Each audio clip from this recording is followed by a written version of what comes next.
Assalamualaikum warahmatullahi wabarakatuh. YouTube channel biar jaalala kam jirtan daawwattoota keenya isiniin jechaa har'a oduu haaraa qabannee dhufne keessattuu biyya Yaman magaalaa sanaa keessatti har'a humna addaatiin uummata baqattoota UNHCR dura taa'u jechuudha. Humnaan makiinaa waraanaa gara 20 itti buusanii humnaan sa'a 12 ganama subii jechuudha.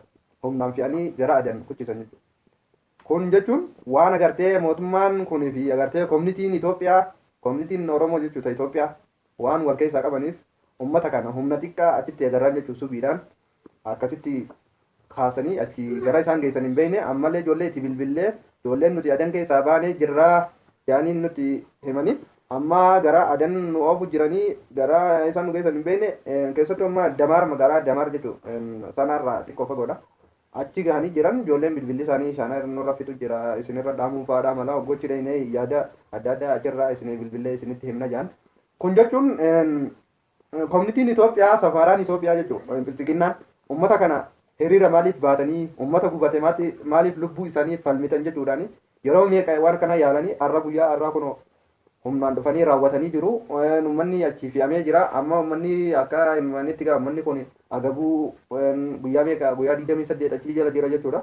Guyyaa 28 kan achi jala galee kan agartee maatii qabu kan agartee ilmaan qabu manguddoo dadhabaa hundatu achi jira jechuudha.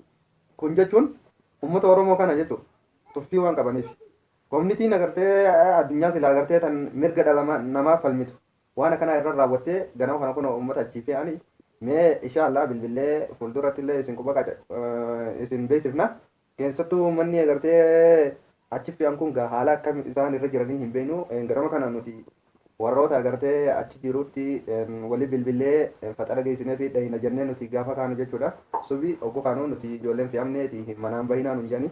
Meegaa wanni kun oggoo kana itti yaadu namni kun maal isiniif fakkaata? Kun jechuun Oromoo akka feenetti agartee akka feenetti itti taphachuu waan dandeenyu humna qabnaa jettee garsiifattee jirti bilchigennaa. Kanaafuu koominitiin addunyaa ta dhugaa tan Oromoo warroonni diyaaspooraa taatan waan kana miidiyaa irra oolchitanii agartee furmaata uummata kanaa osoo hin godhiniif uummanni kun har'a asii fe'amuun kun jechuun ittiin agartee du'a jechuun du'a ittiin gadiiti jechuudha. Kanaafuu mee warroonni agartee diyaaspooraa qabdan Oromoon adan yoo dhayixillee yoo adanii kan naqan ta'anillee uummata sun yoo biyya dachaasanis uummanni kun agartee biyya sun iyyoo dacha'ees biyya Itoophiyaa sun iyyoo dacha'ees uummata achi siyaasaa biyya Yemeniitiin dhufee uummata shan ejjee mootummaan hin dhiisu uummanni kun furmaanni isaa agartee bakka godhuufiin isinirra jiraata. Uummanni kun amma ganama kana asii ba'ee humnaan kaasanii humnaan waraana makiinaa gara 20 olii nutillee ijoollee achi agartee subiidhaan baqannee yaane ijoolleen baay'ee nu biraa fe'ame nutillee ijoolleen agartee baqannee yaane jettee ijoolleen baay'een achi ta dhuftes ni jirti. Mee keessattuu waan irra geenyes isinii bilbilaa uummanni Oromoo viidiyoo kana laayik sheer gootanii sabiskiraayib gootanii akka facaaftan isin barbaachisaadha.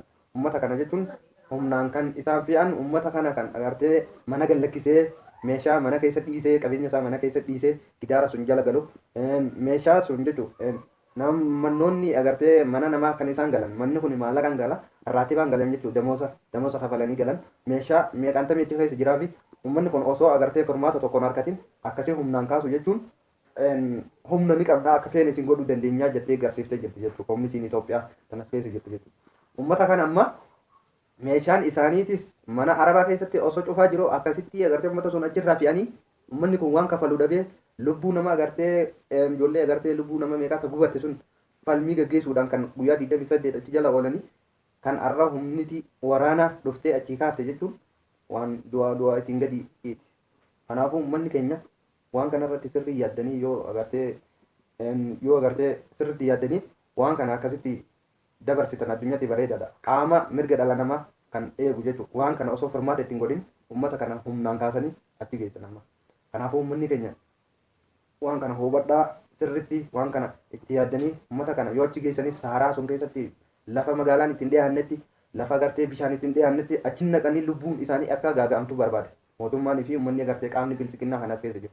Kanaafuu uummanni keenya sabiskiraayib laayik sheer gootanii viidiyoo kana facaasuu qabdan wal tuffachuu hin qabnu wal agartee tuffannee agartee haasawwan jirreeti jennee bira kutuun barbaachisaa kun lubbuu namaati yoo har'a uumaa waliin goone boruuwwan walii goonuu hin qabdu. Kanaafuu yaadaan ganaan dabarfachuu barbaade galatooma ulfaadhaa isiniin gahaa akkasumatti sheer godhaa uummata kanaan gahaa uummata addunyaa biraanis gahaa miidiyoota biraanis gahaa isiniin gahaa.